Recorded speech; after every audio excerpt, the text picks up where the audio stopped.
우리 복습 잠깐 하도록 하겠습니다. 우리 지난 주에는 고린도 교회는 많은 문제들이 있지만 그 중에 첫 번째 문제에 대해서 우리가 생각을 해 보았습니다.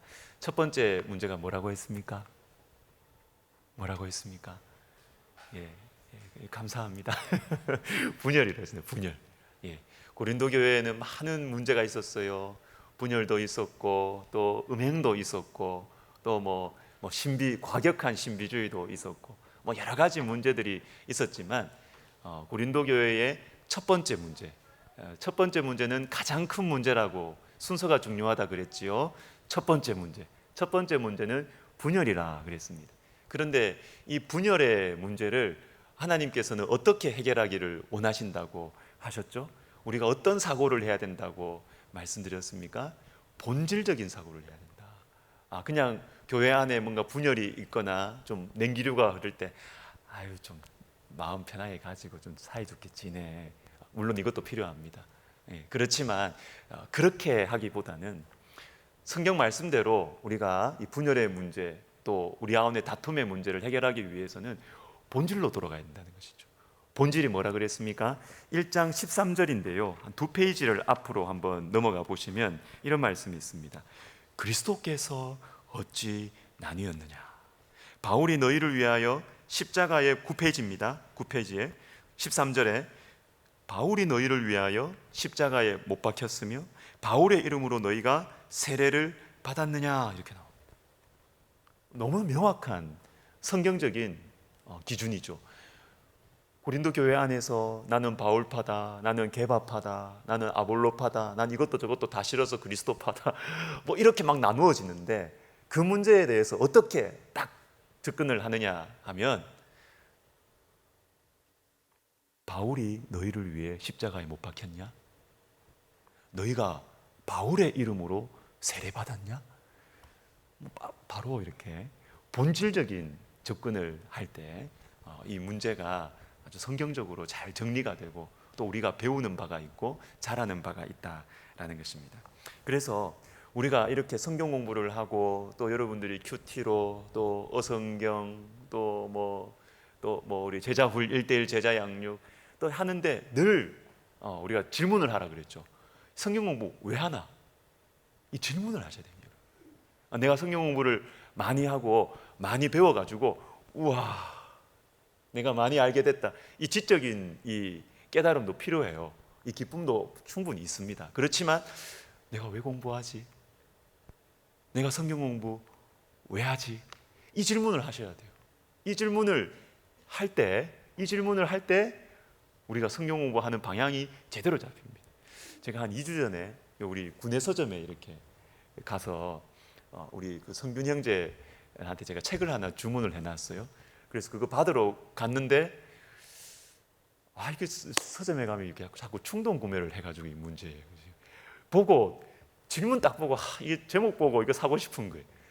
근데 제목보다 그 앞에 딱 배너가 있는데 제목보다 그 옆에 있는 이 그 출판사가 마케팅을 잘했어요. 저 같은 사람이 낚였어요.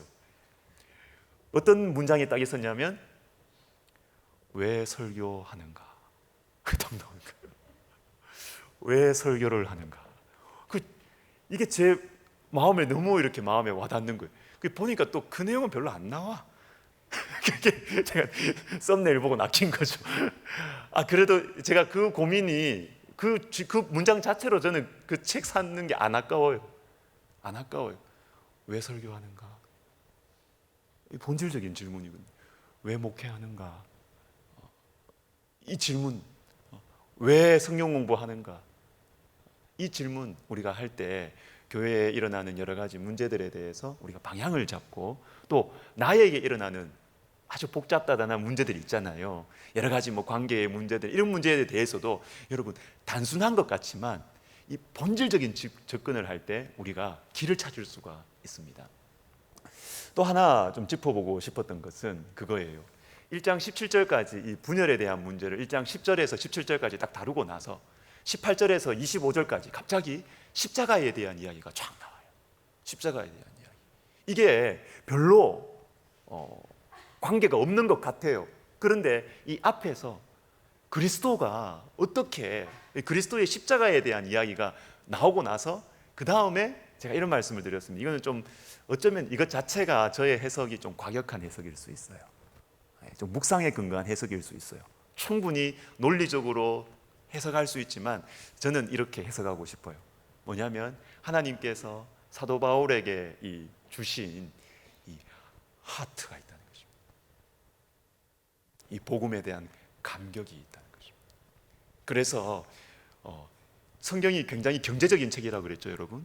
성경은 팔만대장경이 아닙니다. 엄청나게 예수님께서 행하신 모든 기적들을 다 한 게 아니에요. 예수님께서 행하신 모든 기적들 중에서, 모든 말씀들 중에서 우리가 구원받기에 필요한 것들을 추려서 아주 엑기스로 만들어 우리에게 주신 책. 아주 경제적인 책이에요. 아주 경제적인 책이에요. 그런데 여러분, 이 경제적인 너무나 중요한 한마디 한마디가 중요한 이 책에 제가 서신서를 이렇게 보다 보면 갑자기 문맥에서 벗어나는 방향으로 갈 때가 있다는 거예요. 문맥의 흐름에 파격을 이루면서 갈 때가 있는데, 그 공통되는 그 어떤 제가 묵상할 때 부분들이 어떤 거냐면, 예수 그리스도의 십자가에 대해서 이야기를 할 때 그때 그냥 넘어가지를 못하는 거예요. 3000% 빠져가지고 또 막 거기에 대해서 이야기를 하고, 또 내가 죄인 중에 괴수라, 이것도 3000% 빠진 거거든요, 여러분. 디모데전서 1장 12절에서 17절, 그거 여러분 1장 11절에서 18절로 바로 넘어가도 돼요. 그게 훨씬 깔끔합니다, 문맥으로 보면. 그런데 그 문맥으로 못 넘어가요. 왜? 하나님의 복되신 하나님의 영광의 복음, 이 표현이 1장 11절에 나와요. 이걸 보면, 이걸 딱 이렇게 성령의 감동으로 사도 바울이 딱 쓰면서 복되신 하나님의 영광의 복음 딱 쓰고 나서 이걸 넘어갈 수가 없는 거예요. 넘어갈 수가 없는 거예요. 내가 죄인 중에 괴수라, 이 고백을 막 하면서 어떻게 이 하나님의 복음이 영광스럽고 복된지를 말할 수밖에 없는, 여러분, 우리 마음속에 사무치는 감동의 제목이 있으면 또 이야기하고 또 이야기하고 하지 않습니까? 바로 이 문맥의 서신서에서 깔끔하게 넘어갈 수 있는 이 부분에서 십자가에 대해서 파격을 일으키면서 쭉 이렇게 진술하는 것들을 볼 때, 참 우리 속에도 예수 그리스도의 이 십자가의 복음에 대한 감격이 좀 사라지지 않고 있으면 좋겠다, 그런 마음이 또 지난주에 말씀을 드린 것 같습니다. 자, 오늘은 동일하게 이 분열에 대한 문제를 다룹니다. 이 분열에 대한 문제는 1장 10절부터 4장 마지막 절까지 다루는데, 오늘도 그 중간에 이 분열의 뿌리에 대해서 좀 구체적으로 이야기하고 있어요. 왜 고린도 교회에 분열이 일어나는가? 왜 분열이 일어나는가? 지난 시간에도 사실 이 부분에 대해서 살짝 다루긴 다뤘습니다. 제일 중요한 걸 다뤘죠. 그게 뭡니까? 십자가입니다. 십자가. 교회가, 성도가 십자가 복음으로부터 멀어질 때, 십자가 복음으로부터 멀어질 때 교회 안에는 분열이 자주 생기고, 이 분열을 해결할 수 있는 길이 보이지 않습니다. 그래서 제가 이런 말씀을 드렸죠. 교회 안에 선포되는 주된 메시지의 흐름이 중요하다. 그래서 교회 안에, 성경 안에 다 있는 내용입니다. 있는 내용이지만 교회 안에서 정의에 대해서 이야기하고 성경적 가치관에 대해서 중요해요. 필요해요. 그런데 이것보다, 이것을 자꾸 들으면 성도들이 어떻게 된다 그랬죠? 똑똑해집니다. 똑똑해지는데 영혼을 못 품어요. 영혼을 못 품어요. 옳고 그른 것에 대해서는 분별을 할 수 있어요. 그렇지만 십자가, 자기 부인에 대해서 메시지를 못 들으면 자기를 못 걷기 때문에 영혼을 품을 수가 없어요. 그래서 여러분, 우리 교회 안에서 자꾸 반복적으로 십자가에 대해서, 예수님의 십자가 그리고 나의 십자가, 이 두 가지 십자가가 있다 그랬죠. 우리 고난주간 때 우리 말씀드렸잖아요. 십자가의 복음에 대해서, 자기 부인에 대해서 계속해서 우리가 반복적으로 묵상하고 이렇게 할 때 좀 다소 교회가 우울해질 수는 있어요. 좀 우울해질 수는 있지만 우리가 영혼을 품을 줄을 알게 되고, 분열의 문제가 생겼을 때 나를 다 꺾을 줄을 아는, 겸손하게 되는 성도가 어떻게 되는지를 우리가 배울 수가 있습니다. 그래서 이 교회 안에, 고린도 교회 안에 이 분열의 문제가 일어나는 첫 번째 이유는 십자가의 복음으로부터 멀어졌다는 것이죠. 십자가의 복음보다 인간 지도자들을 중심으로 탁월했던 게바와 아볼로와 탁월했던 이 베드로, 이 바울, 이런 사람들을 중심으로 신앙생활을 하다 보니까 교회 안에 분열이 생겼다. 십자가로 돌아가자, 이렇게 됐고, 오늘은 또 다른 이 분열의 원인이 나오는데요, 자랑의 문제입니다. 자랑. 1장 26절부터 31절까지 우리 한 절씩 우리 같이 한번 읽어보도록 하겠습니다. 제가 먼저 읽을게요. 형제들아, 너희를 부르심을 보라. 육체를 따라 지혜로운 자가 많지 아니하며 능한 자가 많지 아니하며 문벌 좋은 자가 많지 아니하도다. 그러나 하나님께서 부끄럽게 하려 하시고 세상의 약한 것들을 택하사 강한 것들을 부끄럽게 하려 하시며, 하나님께서 세상의 천한 것들과 멸시받는 것들과 없는 것들을 택하사 있는 것들을 폐하려 하시나니 이는 아무 육체도 하나님 앞에서 자랑하지 못하게 하려 하심이라. 너희는 하나님으로부터 나서 그리스도 안에 있고 예수는 하나님으로부터 나와서 우리에게 지혜와 의로움과 거룩함과 구원함이 되셨으니 기록된 바 자랑하는 자는 주 안에서 자랑하라 함과 같게 하려 함이라. 아멘. 자랑에 대한 말씀이 자꾸 나와요. 왜 나올까요? 자랑하는 이 자랑 때문에 고린도 교회 안에 분열이 생겼다는 거죠. 여러분, 자랑이라는 것을 여러분 이게 쉽게 생각하시면 안 돼요. 성경에서는 이 자랑의 문제를 굉장히 심각하게 다루고 있습니다. 심각하게. 왜 그럴까요? 내가 무언가를 자랑한다라는 것은 그냥 이렇게 내 걸 이렇게 드러낸다, 이 정도가 아니고요. 내가 무엇을 소중하게 여기는가가 거기서 드러나요. 뭐를 소중하게 여기는가. 누군가가 자꾸 이렇게 그 학벌에 대해서 자꾸 이야기하거나, 누군가가 자꾸 이렇게 그 부동산에 대해서 자꾸 이야기하거나, 그러면 그 사람은 그걸 중요하게 생각하는 사람. 누군가가 자꾸 이제 자녀들이 잘 된 것에 대해서 자꾸 이야기하면 그걸 중요하게 생각하는 거죠. 다른 게 아닙니다.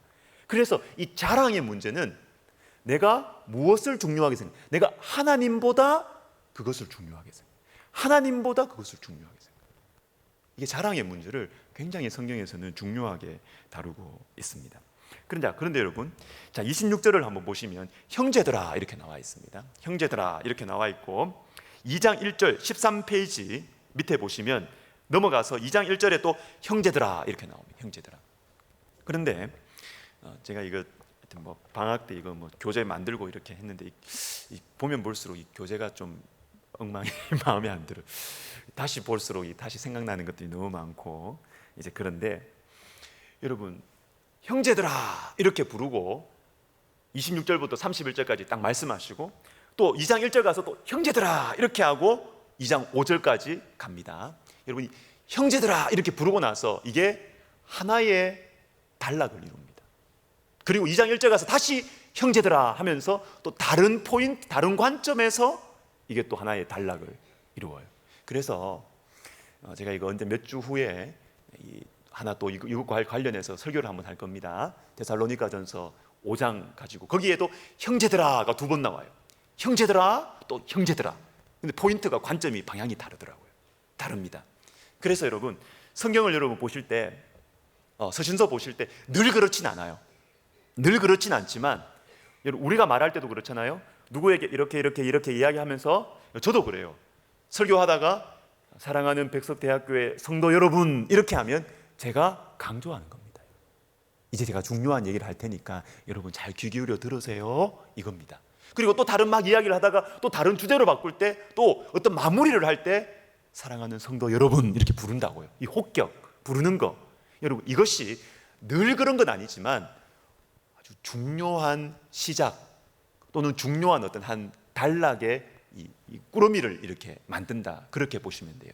그래서 넓게 한번 보시면요, 1장 26절부터 31절에 나오는 이 자랑, 이것은요, 이 형제, 여기 나오는 형제들아, 이것은 형제들아 하고 나서 너희를 부르심을 보라 하면서 고린도 교회 성도들, 우리를 향한, 성도들이 어떻다 이런 얘기 합니다. 그런데 2장 1절에 나오는 형제들아 하고 나서 그 다음 보시면 내가 이렇게 나와요. 내가 너희에게 나아가 하나님의 증거를 전할 때에 이렇게 나옵니다. 포인트가 달라요. 포인트가. 너희가 왜 분열을 일으키고 있느냐?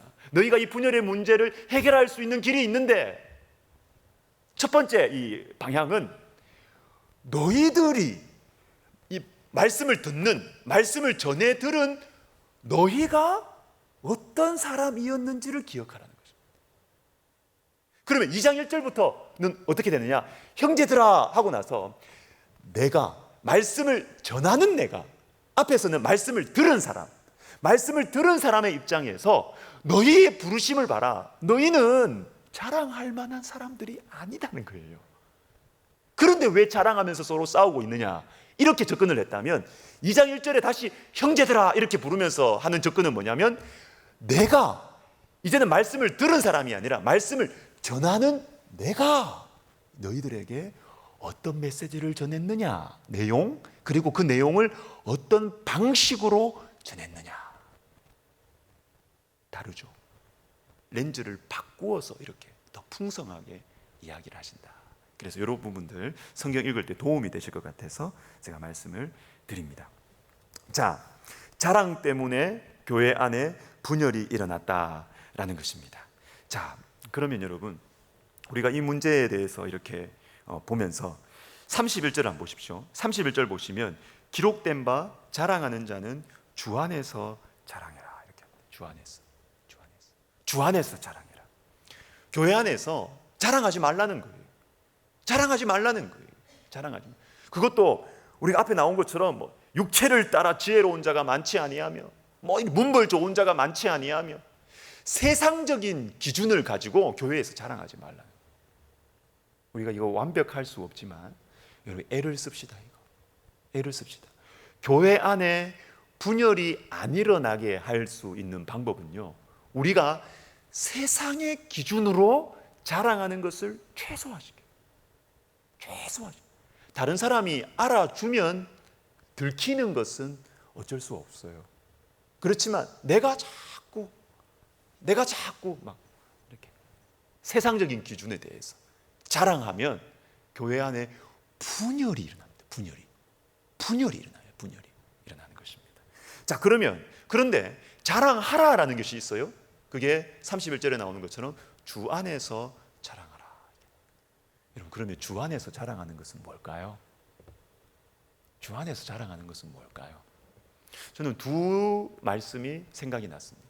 하나는 고린도 후서 12장 9절입니다. 13페이지에 중간에 밑에 부분 보십시오. 줄을 끊었습니다. 12장 9절에 보시면 12장 9절 나에게 이르시기를 같이 한번 읽어보도록 하겠습니다. 시작. 나에게 이르시기를 내 은혜가 내게 족하도다. 이는 내 능력이 약한 데서 그러므로 도리어 크게 기뻐함으로 나의 여러 약한 것들에 대하여 자랑하리니 이는 그리스도의 능력이 내게 머물게 하려 함이라. 주 안에서 자랑한다는 것이 도대체 무엇일까? 이 고린도전서에서는 잘 설명이 안 되는 것 같아요. 다른 말씀을 가져오는 것이죠. 주 안에서, 주님 안에서 자랑하는 것이 도대체 무엇일까? 그것은 여러분, 나의 약한 것을 자랑하는 거예요. 나의 약한 것. 내 잘하는 것 말고 내 약한 것을 자랑하는 것입니다. 왜 이것이 중요하냐 하면, 내가 약한 것을 자랑하면 어떤 일이 열매가 맺히냐 하면 그리스도의 능력이 내게 머물기 때문에. 여러분, 이거 남는 장사 아닙니까? 남는 장사 아닙니까? 그리스도의 능력이 내 인생에 머물러야지. 그렇죠? 약한 것을 자랑하는 것이 주 안에서 자랑하는 것입니다. 그리고 또 하나 제가 생각나는 말씀은 뭐냐면, 주 안에서 자랑하는 게 또 뭘까? 갈라디아서 6장 말씀이 생각이 나는 것입니다. 바로 밑에 있습니다. 6장 14절 우리 같이 읽습니다. 14절 15절 시작. 그러나 내게는 우리 주 예수 그리스도의 십자가 외에 결코 자랑할 것이 없으니 그리스도로 말미암아 세상이 나를 대하여 십자가에 못 박히고 내가 또한 세상을 대하여 그러하니라. 할례나 무할례가 아무것도 아니로되 오직 새로 지으심을 받은 것만이 중요하니라. 이렇게 되어 있습니다. 주 안에서 자랑하는 것이 또 다른 표현으로 성경은 이렇게 말하고 있습니다. 예수 그리스도의 십자가만을 자랑하는 것이에요. 예수님의 십자가만을 자랑한다는 것입니다. 그러면 질문이 생기죠. 예수님의 십자가만을 자랑하는 것이 도대체 뭘까요? 만나는 사람들마다 예수님의 십자가 믿으세요. 예수님의 십자가 믿으세요. 이겁니까? 물론 그렇죠. 근데 그거는 너무 작은 협소한 접근이고요, 적용이고, 말씀대로 하자면 이어지는 말씀이 설명을 하고 있습니다. 우리 주 예수 그리스도의 십자가 외에 결코 자랑할 것이 없으니 해놓고 그 다음 이어져서 나오는 말씀이 뭐냐면 그리스도로 말미암아 세상이 나를 대하여 십자가에 못 박혔다는 거죠. 그리고 내가 또한 세상을 대하여 그러하니라. 자, 여기에 나오는 세상은 제가 좀 해석을 하면 세상의 기준입니다. 세상의 가치, 세상의 기준입니다. 예수님의 십자가만을 자랑한다라는 것은 무슨 의미냐 하면 세상 기준이 나한테는 죽었다는 거예요. 더 이상 이것이 나한테서 중요하지 않은 거예요. 죽은 거예요. 그리고 나도 또한 세상 기준에 대해서 죽은 것입니다. 세상 기준에 대해서 죽은 것입니다. 자, 이거 예를 하나, 이게 말이 좀 어려운데요. 감은 잡히지만 잘 안 잡혀요. 예를 하나 들어드리겠습니다. 오래전에 읽었던 책에 보니까 여러분 헨리 나우엔이라는 유명한 영성 작가가 있습니다. 이분은 정말 학자예요. 아주 유명하고 탁월한 학자였어요. 그래서 이분은 하버드, 노틀담 이런 대학에서 강의를 할 정도로 심리학 쪽에 이분은 대단한 학자, 유명한 학자였습니다. 근데 이분이 하나님께서 이분을 붙드셨어요. 러시아의 어떤 미술관에서 렘브란트의 탕자의 귀향이라는 그 그림을 3일 동안 이분이 묵상을 합니다. 3일 동안 그 그림을 묵상을 합니다. 탕자의 귀향. 탕자가 돌아올 때 아버지가 이렇게 딱 움켜쥐고 있는, 그게 책으로도 나왔어요. 탕자의 귀향이라고. 이 책을 3일 동안 묵상합니다. 3일 동안. 그러면서 내 인생의 방향을 틉니다. 바꾸어 버립니다. 학자로서 유명한 이 학자의 권위를 가지고 살아가던 자신의 인생을 탁 바꾸어서 이분이 어디로 가느냐? 발달장애인들 공동체로 들어갑니다. 거기에 사목이라고 해야 되나요? 그렇게 들어갑니다. 발달장애인들 섬기는. 근데 거기에 들어가서 첫째 날 이 발달장애인 앞에서 자기를 소개하는 그날의 이야기를 들려주는 부분이었어요. 지금 참 그 부분이 잊혀지지가 않습니다. 어떻게 자기를 소개해야 돼요? 내 이름은 헨리 나우엔입니다. 근데 발달장애인들이 그걸 그렇구나 알아 분주하죠. 왔다 갔다 하고 분주하고 안 잡히는. 그래서 이 헨리 나우엔이 자기를 소개할 때 다른 데서 하는 것처럼 내가 어떤 학교를 나왔고 내가 어떤 책을 썼으며 내가 이 대학에서 내가 강의를 했노라고. 근데 다른 데서 이렇게 말하면 전부 다 숙연해지고 대단한 사람이 왔구나. 좀 훌륭한데. 이렇게 해야 돼. 이런 반응이 와야 되는데 발달 장애인이니까 개념이 없어요. 하버드가 뭔지 노틀담 대학이 뭔지 개념이 없어. 책을 얼마나 썼는지 아무 상관이 없어. 개념이 없어요. 뛰다니고 소란스럽고. 여기에서 이 사람이 깨집니다. 내가 지금까지 중요하게 생각을 하고 이것이 나의 정체성과 내가 얼마나 중요한 사람이라는 것을 이야기해 주는 그 조건들이 여기 들어오니까 아무 소용이 없는 거예요. 아무 소용이 없는 거예요. 근데 이들과 함께 살면서 이들이 중요하게 여기는 것은 단 하나였어요. 당신이 우리를 사랑하는가? 당신이 우리와 함께 있어주는 사람이냐? 사랑하느냐? 그것 외에는 이 장애인들에게는 중요한 게 하나도 없는 거예요. 개념도 없고 감각도 없어요. 놀라지도 않고 감각하지도 않고 무서워하지도 않고 권위를 인정해 주지도 않아요. 무슨 책을 썼다고 인정 안 해줘요. 그런데 거기에서 이분이 하나님 앞에서의 자기의 정체성, 내가 누구인가, 정답이죠. 정답이죠. 그걸 깨닫고 이 사람이 깨집니다. 여러분, 우리가 무엇을 자랑하는가, 이 질문을 한번 해보세요. 자, 오늘도 우리가 이게 성경 공부 하잖아요. 이 성경 공부할 때 자랑 다루었어요. 아, 고린도 교회 이렇게 해가지고 자랑 때문에 분열이 생겼구나. 여기서 끝나면 안 되고요. 마지막 질문을 하셔야 됩니다. 질문. 나는 지금 무엇을 자랑하고 있는가? 5초 시간 드릴게요. 생각해 보세요. 나는 무엇을 자랑하고 있는가?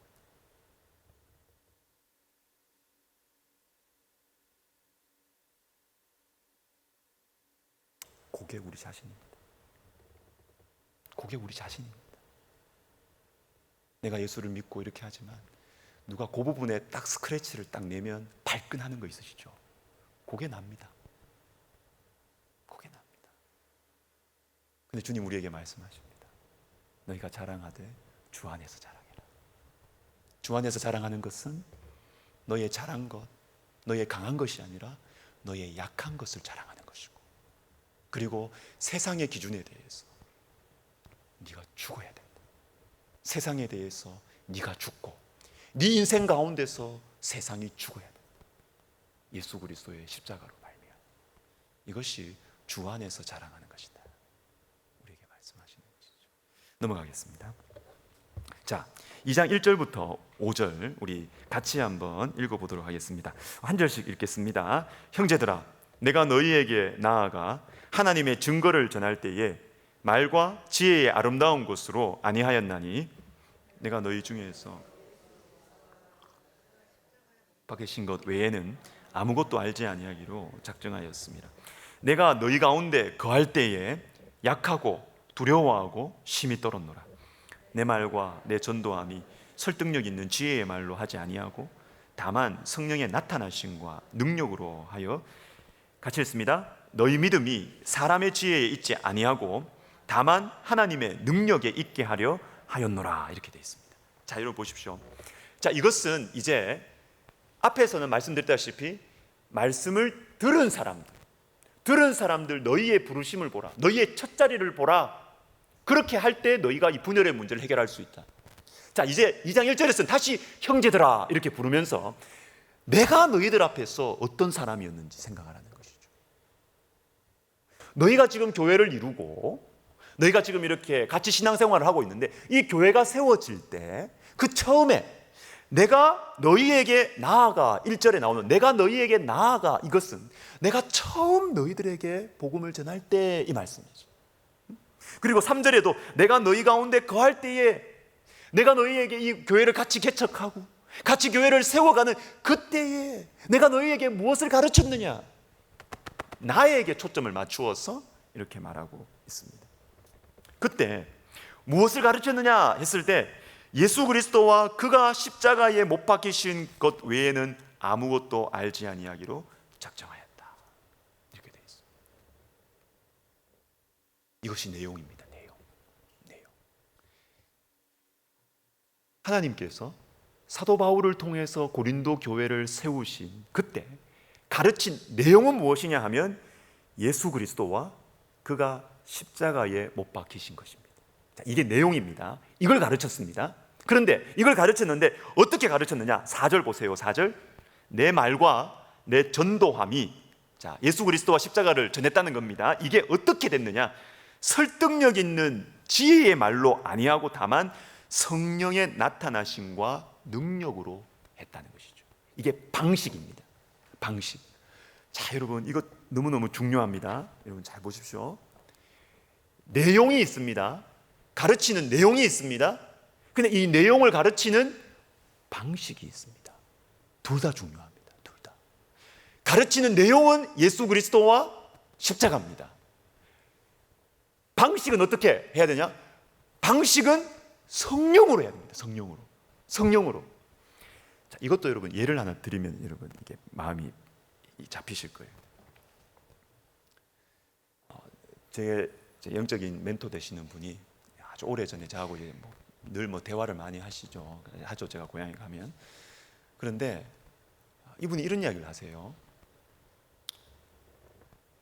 여러분의 이렇게 설교를 듣고 이렇게 설교문도 보고 책도 보고 이렇게 하다 보면, 이건 좀 극단적인 예인데요, 이해하시기 편할 겁니다. 성경 구절을 많이 인용하면서 성경 구절 많이 인용하는데 결론적으로 전하는 메시지는 비성경적인 설교가 있더라. 근데 반대로 성경 구절 인용 별로 안 해요. 제가 지금 극단적인 예라 그랬습니다. 성경 구절 인용은 별로 안 해요. 그렇지만 그 메시지는 굉장히 성경적이다. 여러분 이해하시겠습니까? 이해하시겠습니까? 다 성경에서 해요. 그런데 결론은 비성경적인 거예요. 비성경적인 메시지를 하기 위해서, 여러분 성경이 아주 경제적인 책이지만 우리 인생의 모든 부분을 담고 있습니다. 그래서 우리가 짜맞추려면 내가 가지고 있는 비성경적인 가치관, 내 욕심을 위한 가치관을 얼마든지 합리화시킬 수 있도록 성경 구절을 끄집어 올 수 있어요. 끄집어 올 수 있다고요. 여러분 이겁니다. 이거 우리가 예수 그리스도를 가르칩니다. 예수 그리스도의 십자가를 가르칩니다. 그런데 그 방식이 성령의 능력으로 안 하고 내 지혜로, 내 생각으로 할 수가 있어요. 내용이 중요합니까? 방식이 중요합니까? 둘 다 중요합니다. 둘 다 중요합니다. 예수 그리스도와 십자가라는 이 중요한 내용을 가르치면 그 방식도 성령의 능력으로 가르쳐야 돼요. 가슴 아픈 얘기지만 제가 신대원생들 아주 오래전이에요. 어떤 학생이 이런 말을 해요. 십자가의 복음, 십자가 보혈 너무 잘 설교하지만 이럴 수 있다는 거예요. 십자가의 보혈을 너무 잘 설명하지만 그 십자가와 전혀 상관없는 방식으로 준비하고 그런 방식으로 살아가는, 그럴 수가 있다. 여러분 그럴 수 있습니다. 그럴 수 있습니다. 내용뿐만 아니라 방식. 내용은 예수 그리스도와 그 십자가를 우리가 중요하게 생각하고 전하고, 방식은 어떻게 해요? 내 힘과 예수님의 십자가를 전하기 위해서 이렇게 돌리고 저렇게 돌리고 내가 막 이렇게 해가지고 하는 것이 아니라 성령의 나타나심과 능력으로 예수님과 십자가를 전하는 것이에요. 이것이 바로 하나님의 지혜인 것입니다. 하나님의 지혜. 그리고 또 하나 강조해드리고 싶은 것이 있습니다. 앞에 1장 18절에서 25절까지 십자가에 대한 말씀을 나누었잖아요. 십자가는 하나님의 능력이고 하나님의 지혜다. 그런데 또 2장 1절부터 5절에서 또 하나님의 지혜라는 포커스를 두고 십자가를 또 말씀하고 있습니다. 여러분 이게 뭘까요? 십자가에 대해서 할 말이 많다는 것이, 다시 말해서 십자가에 대해서 십자가가 가지고 있는, 우리는 여러분 보십시오. 우리는 예수 그리스도의 십자가 이러면 그래 예수 그리스도의 십자가 믿고 천국 간다. 다른 특별히 할 말이 있습니까? 여러분 중요하다는 건 알지만 별로 할 말이 없어요. 그런데 여러분 성경을 보시면, 특별히 서신서를 보시면 예수 그리스도의 십자가에 대해서 할 말이 너무 많아요. 주제도 많아요. 속죄에 대해서, 또 오늘같이 하나님의 지혜의 관점에서 십자가를 접근하기도 하고, 또 골로새서 같은 경우에는 하나님의 이 승리, 십자가의 승리의 관점에 맞추어서 십자가를 이야기하고, 다양한 관점으로 십자가를 성경은 이야기하고 있습니다. 우리는 어떠냐 것이죠. 십자가에 대해서 할 말이다. 여러분 레위기를 보시면요, 레위기 1장부터 7장에 5대 제사가 나옵니다. 5대 제사. 번제, 또 번제, 소제, 화목제, 속죄제, 속건제 나오는데요. 이게 다 소제는 조금 거리감이 있지만 다 죄와 관계된 거예요. 죄를 다 태운다. 그리고 이 죄의 문제를 하나님과의 관계 속에서 본다. 또 죄를 이렇게 경제적인 관점에서, 또는 죄를 의학적인 관점에서 다 죄에 대한 죄를 어떻게 처리할 것인가? 이것이 5대 제사에 나오고 있어요. 왜 그럴까요? 왜 그럴까요? 죄에 대한 묵상이 깊은 것이에요. 하나님은 죄를 너무너무나 중요하게 생각하고, 이 죄를 너희가 이 방식으로 처리하고, 이 방식으로 처리하고, 이 방식으로 처리하고, 이 방식으로 처리하고, 너희는 이 죄의 문제를 굉장히 중요하게 생각해야 된다. 중요하게 생각하면 할 말이 많습니다. 접근하는 방향들이 다양해집니다. 근데 우리는 어떨까요? 죄에 대해서 여러분, 번제의 관점으로 우리가 죄를 생각합니까? 죄에 대해서 경제적인 방식으로, 속건제는 갚아주는 거 아니에요. 삭개오가 그렇게 했잖아요. 그 속건제 정신을 나오는, 자기가 내 용서했습니다, 용서받았습니다, 끝내지 않아요. 내 재산을 팔아서 갚아주겠습니다. 이게 속건제의 적용이라고. 근데 우리는 그렇게 안 해요. 내 죄 지은 거 회개했으니까 끝, 갚아주는 거 이런 거 없어요. 속건제 정신은 없는 거예요. 그냥 없어. 내가 그냥 해결했으면 끝이에요. 그렇지. 우리는 죄에 대해서 너무 우리의 묵상이 얕은 거예요. 죄에 대한 깊이가 없는 거예요. 근데 성경은 죄를 중요하게 생각하고 다양한 방식으로 이렇게 접근하고 있다. 우리도 그렇게 해야 됩니다. 우리도 죄에 대해서, 또 십자가에 대해서 할 말이 많은 저와 여러분이 되시기를 예수님의 이름으로 축복합니다. 넘어가겠습니다. 넘어가서 자, 2장 6절부터 16절까지 우리 마지막으로 한번 보도록 하겠습니다. 우리 한 절씩, 이거는 제가 좀 읽을게요. 한번 따라와 보십시오. 자, 그러나 우리가 온전한 자들 중에서는 지혜를 말하노니, 그럼 지혜가 필요 없냐? 아니, 지혜가 필요 있다는 것이.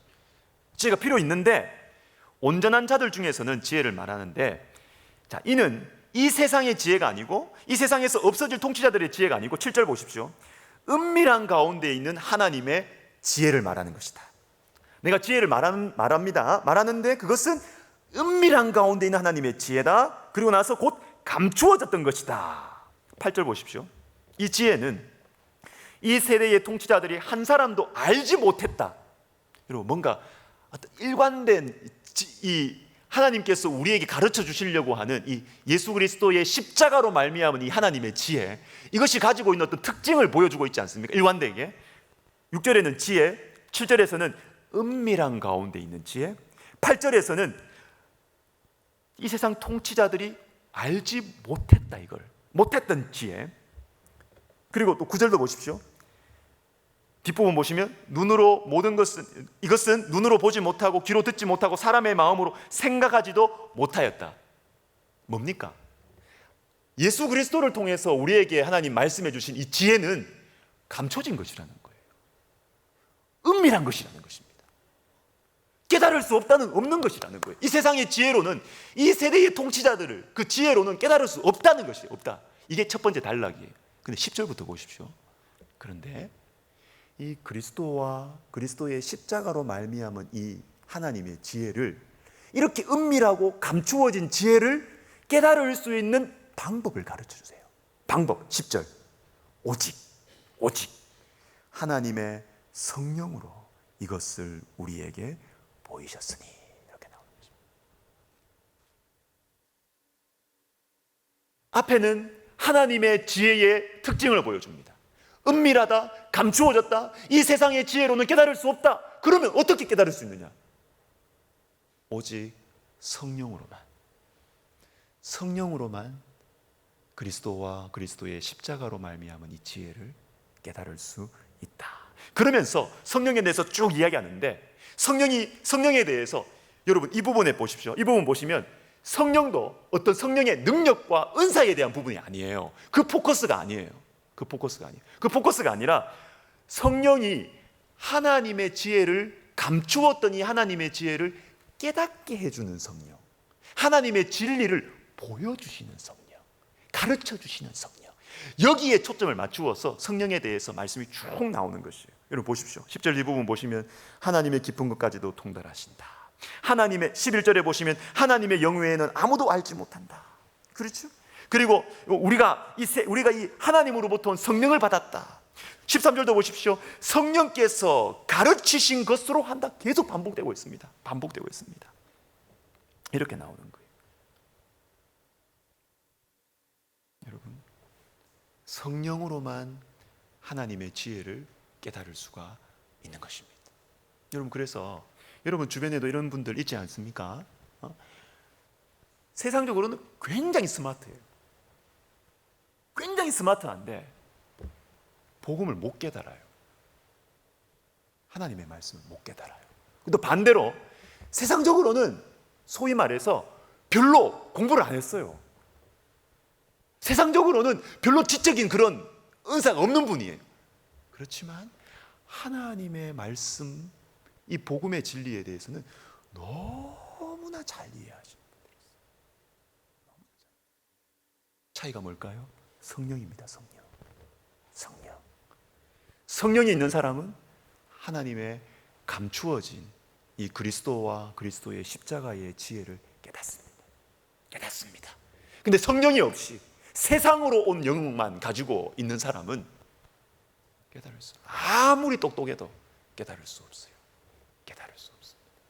기억하시면 좋겠습니다. 자, 그리고 여러분 보시면요,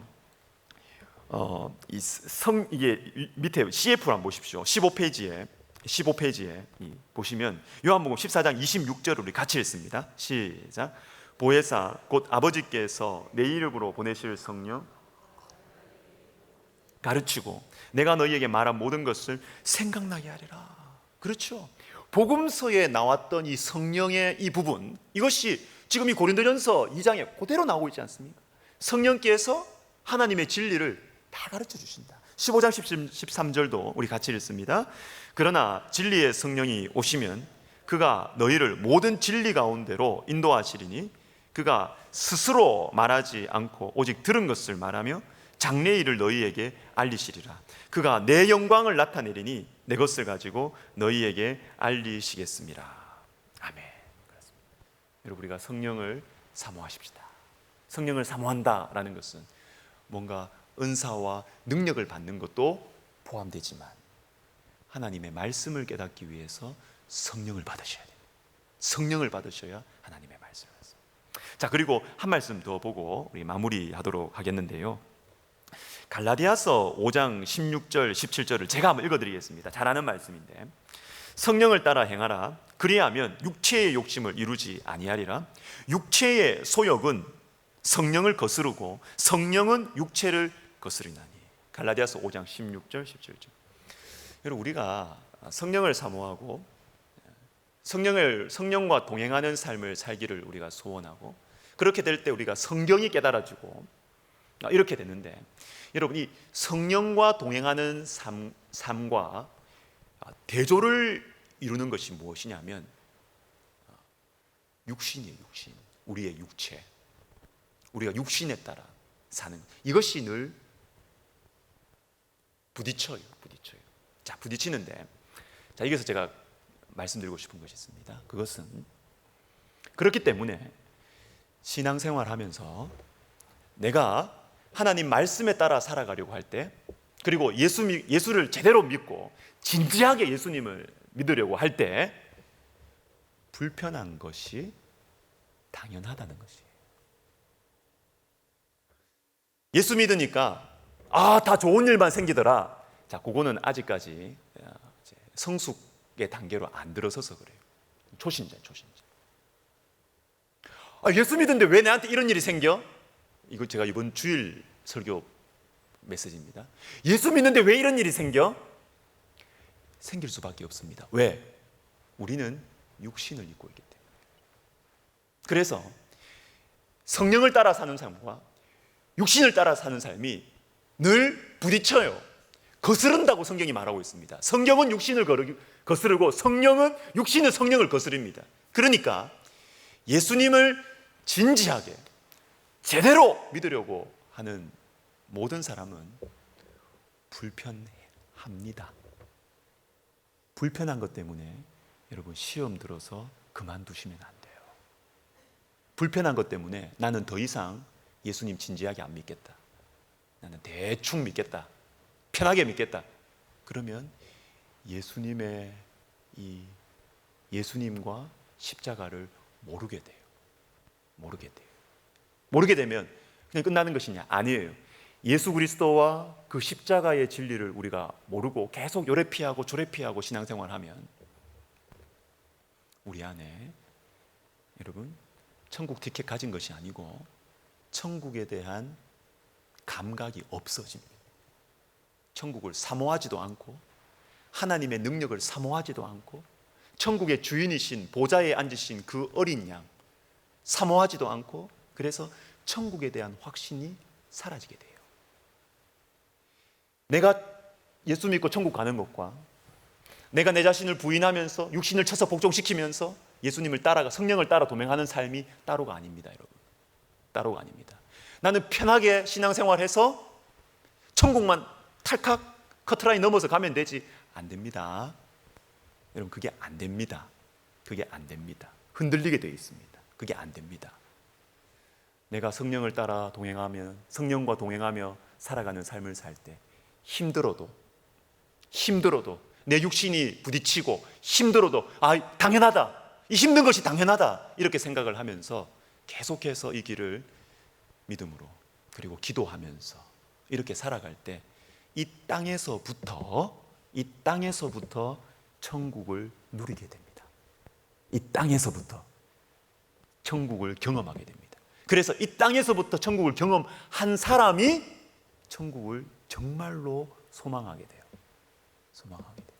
따로가 아닙니다. 기도하고 마치도록 하겠습니다. 자, 여러분에게는 어떤 오늘 우리 피아노 반주 부탁드립니다. 어떤 메시지가 여러분에게 마음에 와닿습니까? 어떤 메시지가 와닿습니까? 자랑에 대한 메시지가 와닿습니까? 내가 뭘 자랑하느냐? 그게 내 자신이에요. 내가 정말 예수님을 자랑하느냐?